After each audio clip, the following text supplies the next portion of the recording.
Hi everyone, I'm Tanya, and today I want to share some lessons I've learned while working as an editorial designer.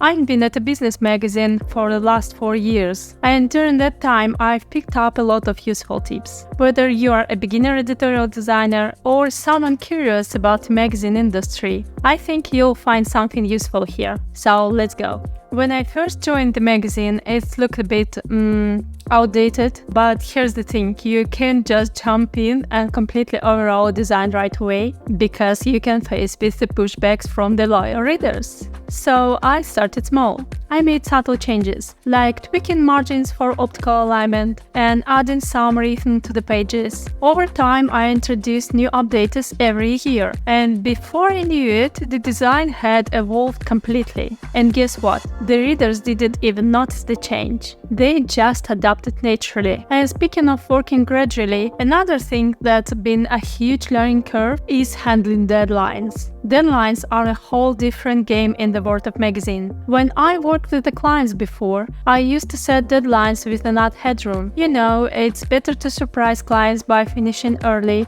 than to be late. But in a monthly publication, that just doesn't fly. The printing company has a hard deadlines, and it's not just me involved. We've got the editor-in-chief, proofreader, photo editor, and a team of writers. The last week before print is always insane. But honestly, I couldn't do it without my husband. He's just incredible, taking care of the house and family so I can focus 100%. And yes, I get tired and sometimes I glue to my laptop, but I really love the work. Now, working with a team like that, it's just one part of the process, but there's also the challenge of making sure the design itself works for the reader. And one thing I learned is that in periodical, it's less about designing perfectly and more about thinking of the reader. It's so easy to get trapped in making an article look beautiful, but if the reader has struggled with the flow of content, well, then I haven't done my job. And space is always tight. You'll never have as much as you want.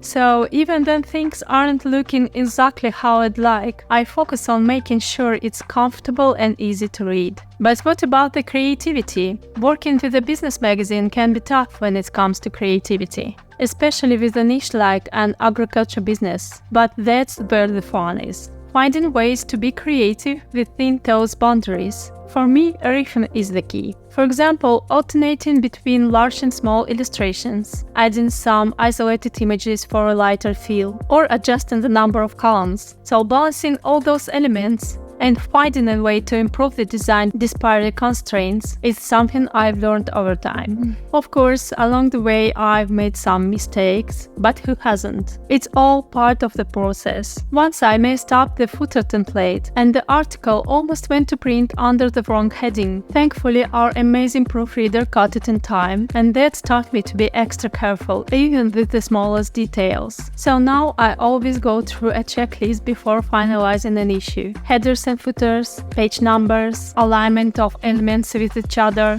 no empty lines, as it's part of our magazine's guidelines, consistency with the article's color scheme. And if I could give one piece of advice to anyone starting in editorial design, it would be to automate and template everything. Seriously, every little process counts. Time in a periodical is precious, and there is no pushing back the deadlines. You've got to be smart with your workflow. And optimizing your workspace in InDesign, that's the first step. Check out my other video where I show how I've organized my workspace. I cover the key preferences I recommend setting up to make your workflow easier and more efficient. And thanks for watching, and I'll see you next time.